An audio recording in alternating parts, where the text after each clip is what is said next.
Bonjour mes frères et mes sœurs, j'espère que vous allez bien. Dans la vidéo d'aujourd'hui, je vais vous parler de l'un des doutes les plus courants des chrétiens.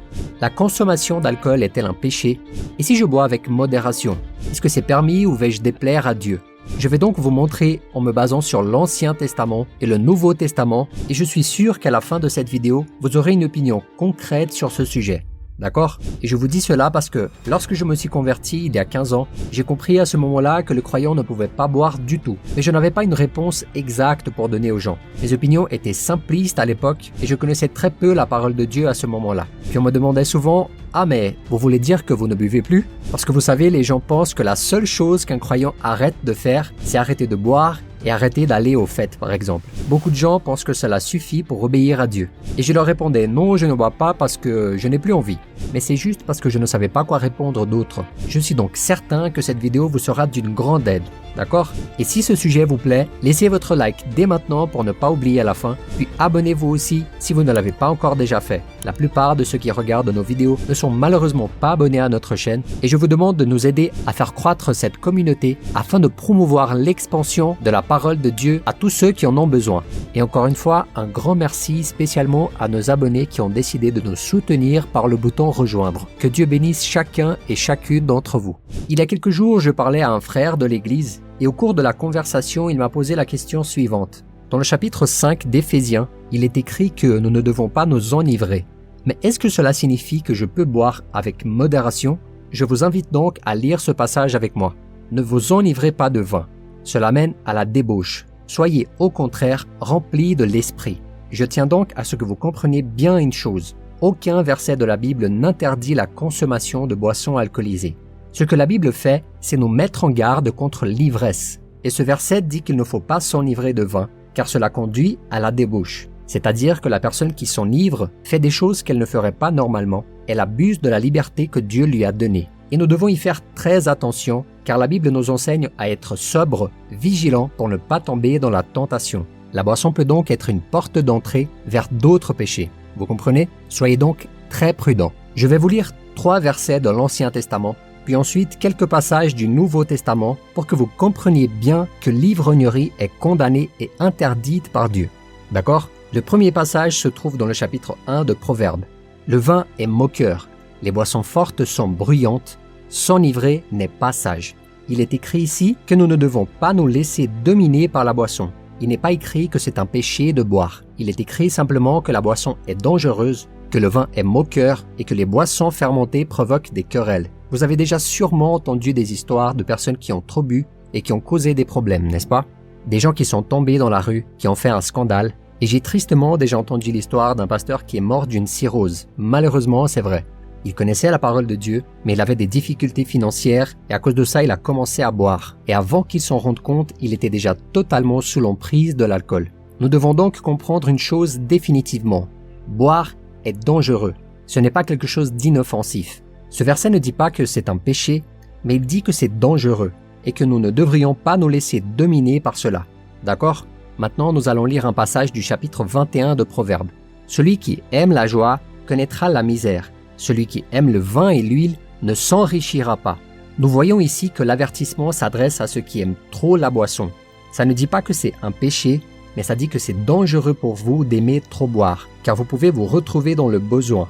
Il est dit ici que qui s'attache au vin et à l'huile ne sera jamais riche. Il est intéressant de constater que le vin et l'huile sont au même niveau. C'est-à-dire que si tu aimes les plaisirs par-dessus tout, ta vie sera un échec. C'est ça le message de ce verset, car l'huile est liée à la nourriture et le vin à la boisson. C'est-à-dire que les plaisirs de cette terre peuvent effectivement nous conduire à une vie ruinée si nous n'y prenons pas garde. Je vais lire un autre verset qui se trouve dans le chapitre 23 de Proverbes. Ne figure pas parmi les buveurs de vin, parmi ceux qui font des excès de viande. Car l'ivrogne et celui qui se livre à des excès s'appauvrissent, et la somnolence fait porter des élons. Remarquez donc ici que l'avertissement s'adresse à nouveau à ceux qui boivent trop et à ceux qui mangent trop. On parle donc du péché de l'ivresse et de la gourmandise, de la gloutonnerie si vous voulez ou de la goinfrerie. Peut-être que vous avez déjà entendu de nombreuses blagues au sujet des chrétiens en disant qu'ils ne boivent peut-être pas, mais en revanche ils mangent énormément. C'est peut-être drôle à dire, mais ceci est un problème mes frères. Car souvenez-vous, la même Bible qui condamne l'ivrognerie condamne aussi la gourmandise. Nous voyons ici donc que l'ivrogne et le glouton s'appauviriront. Ces passages ne parlent pas de la personne qui boit avec modération, qui boit une fois par week-end, qui boit en famille. Ce n'est pas de ça dont ces versets parlent. D'accord? Je n'ai pas encore répondu à cette question, mais je vous laisserai tirer vos propres conclusions. Je vais maintenant lire quelques passages de l'Ancien Testament qui montrent que le vin apporte aussi de la joie. Je ne sais pas si vous savez, mais dans la Bible, le vin c'est aussi un symbole de joie. Et je vais vous lire le passage qui nous fait comprendre cela. Va manger ton pain dans la joie et boire ton vin dans la gaieté, puisque Dieu prend déjà plaisir à ce que tu fais. Remarquez donc ici que le vin est décrit comme une récompense divine et comme une récompense pour les bonnes actions que vous avez faites. Il est donc traité comme un synonyme de joie. Lisons maintenant le chapitre 10. On prépare des repas pour s'amuser, le vin rend la vie joyeuse et l'argent a réponse à tout. Remarquez donc ici, mes frères et mes sœurs, qu'il n'y a pas d'interdiction concernant le vin. Au contraire, ces passages assimilent le vin au moment joyeux et au moment où l'on s'amuse. Et vous vous demandez peut-être ce qu'il en est du Nouveau Testament. Il est vrai que dans le Nouveau Testament, Jésus a transformé l'eau en vin et qu'après le repas, il a probablement bu un peu de vin aussi. Mais il faut absolument que vous compreniez quelque chose qui se trouve dans le chapitre 26 de Matthieu. Il prit ensuite une coupe et remercia Dieu. Puis il la leur donna en disant « Buvez-en tous, car ceci est mon sang, le sang de la nouvelle alliance qui est versé pour beaucoup pour le pardon des péchés. Je vous le dis, je ne boirai plus désormais de ce fruit de la vigne jusqu'au jour où je le boirai de nouveau avec vous dans le royaume de mon Père. » Remarquez que Jésus a dit qu'il ne boirait plus du fruit de la vigne, c'est-à-dire qu'il ne boirait plus de vin. Et une fois aussi, nous voyons l'apôtre Paul réprimander les gens parce qu'ils s'enivraient de vin pendant la Sainte Seine, ce qui n'était pas correct. Mais ici, tout indique que Jésus a bu du vin. Et alors, quel est le problème? Répondez-moi. La question qu'il faut absolument savoir, c'est que le vin de l'époque de Jésus n'est pas le même que celui d'aujourd'hui. Le vin de l'époque ne contenait pas autant de levure. Il était beaucoup plus normal que les gens boivent du vin à cette époque, car à ce moment de l'histoire, l'eau ne bénéficiait pas du traitement et de l'assainissement de base dont nous disposons aujourd'hui. Donc pour une question de santé même, les gens de l'époque pensaient qu'il valait mieux boire du vin parce qu'il était moins susceptible d'être contaminé par des bactéries ou des virus. Est-ce que c'est clair? On ne peut donc pas dire que le vin de l'époque n'avait pas de levure, car ce n'est pas vrai, mais il n'est pas correct non plus de dire que le vin de cette époque est le même que celui que nous avons aujourd'hui. D'accord? À l'époque, il y avait certainement beaucoup moins d'alcool que celui que nous avons aujourd'hui. Il y a également un passage dans 1 Timothée dans lequel l'apôtre Paul recommande à Timothée de prendre du vin. Lisons ensemble ce qu'il lui a dit. « Cesse de ne boire que de l'eau. Prends un peu de vin à cause de ton estomac et de tes fréquents malaises. » Remarquez alors qu'à aucun moment le vin n'a été interdit. À ce moment-là, je suis sûr qu'il y a probablement de nombreuses personnes en train de dire « Gloire à Dieu », n'est-ce pas? « Oh, gloire à Dieu, je vais donc pouvoir en boire à ma guise. Je pourrai ouvrir ma petite canette de bière et boire autant que je veux. » Mais voici l'autre question. Il y a des limites que nous devons respecter. Il y a une chose que j'ai l'habitude de dire, la vraie liberté ne consiste pas à faire ce que l'on veut, mais à vivre dans les limites fixées par Dieu. Si vous remarquez bien, dans le jardin d'Éden, Dieu a fixé des limites à Adam et à Ève. Écoutez, tous les deux, vous pouvez jouir de tout ce que vous voulez dans le jardin. Mais de cet arbre-là, vous ne pourrez pas le toucher.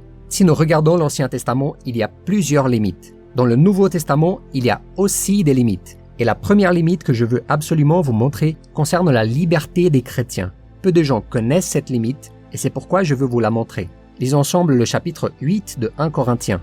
Veillez toutefois à ce que votre liberté ne devienne pas un obstacle pour les faibles. En effet, si quelqu'un te voit, toi qui as la connaissance, assis à table dans un temple d'idoles, lui qui est faible, ne sera-t-il pas encouragé dans sa conscience à manger des viandes sacrifiées aux idoles? Ainsi, à cause de ta connaissance, le faible ira à sa perte, ce frère pour lequel Christ est mort. En péchant ainsi contre les frères et sœurs, et en blessant leur conscience qui est faible, c'est contre Christ que vous péchez. C'est pourquoi, si un aliment représente un piège pour mon frère, je ne mangerai jamais de viande, afin de ne pas faire trébucher mon frère.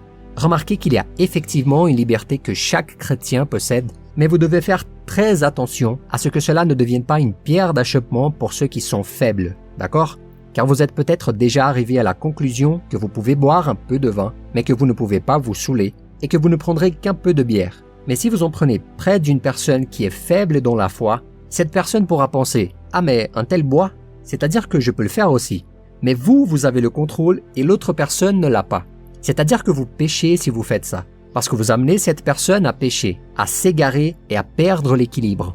Et la Bible dit que Dieu nous a donné l'esprit de modération. Dieu nous a donné de l'équilibre. Mais l'autre personne n'a peut-être pas cet équilibre. Et il en va de même pour les impies qui méprisent la religion.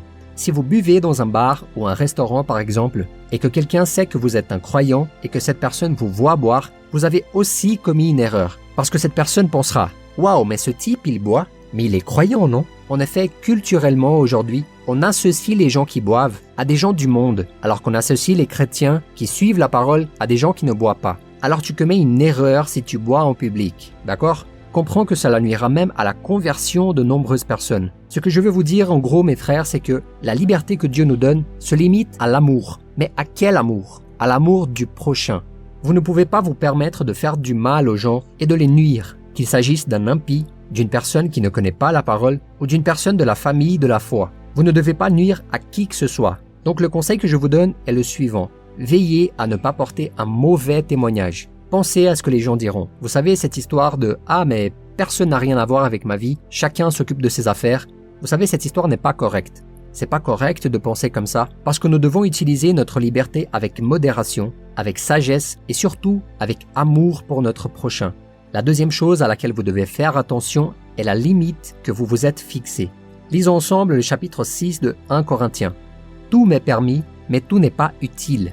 Tout m'est permis, mais je ne me laisserai pas dominer par quoi que ce soit. » Il y a donc les gens qui boivent un peu de bière et ont déjà des vertiges, car elles n'ont pas de contrôle ni de limite. Il y a aussi les gens qui prennent ne serait-ce qu'une gorgée. Et à partir de ce moment-là, la personne commence déjà à se droguer, à penser à faire des choses stupides, vous savez, à vouloir retourner à ses vieilles habitudes dans le monde et tout le reste.